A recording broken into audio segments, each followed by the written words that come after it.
చిన్నపిల్లలే monthly birthday చేసుకుంటారేంటి? మా శివ కూడా చేసుకున్నాడు అనమాట. November 21 బర్త్డే అయితే December 30 ఇచ్చాడు. లంచ్ కి తీసుకెళ్లాడు అనమాట. ఆ బట్టలకి వాటికి గంటేస్తారని చెప్పి గబగబా వెళ్ళి మార్చుకుని వచ్చేసాడు. అండ్ మేము వెళ్ళింది నాగోల్లో ఉన్న అంతేరాకి. అండ్ అంతేరా ఓవర్ రేటెడా అండర్ రేటెడా అనేది మీరు ఎవరైనా వెళ్ళుంటే కమెంట్ చేసేయండి.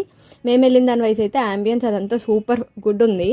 ఇది కూడా రెస్టో బార్ టైపే. Once in a blue moon అయితే పర్లేదు, కానీ ఫ్రీక్వెంట్ గా అయితే వెళ్ళలేం, ఎందుకంటే రేట్స్ అసలు చాలా హై ఉన్నాయి అండ్ క్వాంటిటీ కూడా తక్కువే. మేము ఆర్డర్ చేసుకుంది అయితే కరివేపాకు చికెన్, రొయ్యల్ వేపుడు అండ్ చిట్టుముత్యాల pulao and chicken fry piece dum biryani. Desserts లో వచ్చేసేమో sitaphal malai and bobbattu with ice cream. Bobbattu with ice cream must try and కరివేపాకు చికెన్ కూడా మస్ట్ ట్రై అని చెప్తాను. ఈ రెండు చాలా బాగున్నాయి అండ్ పులావ్స్ కూడా బాగున్నాయి అనమాట. వీళ్ళ స్పైస్ లెవెల్స్ కొంచెం హైయే ఉన్నాయి. ఇది యాక్చువల్లీ 2 floors ఉన్నాయి. ఇది వచ్చేసి ఫస్ట్ ఫ్లోర్ లో అండ్ ఇలాగే mini party hall or banquet hall కూడా ఉందన్నమాట. That's it for this short. And మీ కమెంట్స్ అండ్ ఫీడ్బ్యాక్ కూడా కమెంట్ చేసేయండి.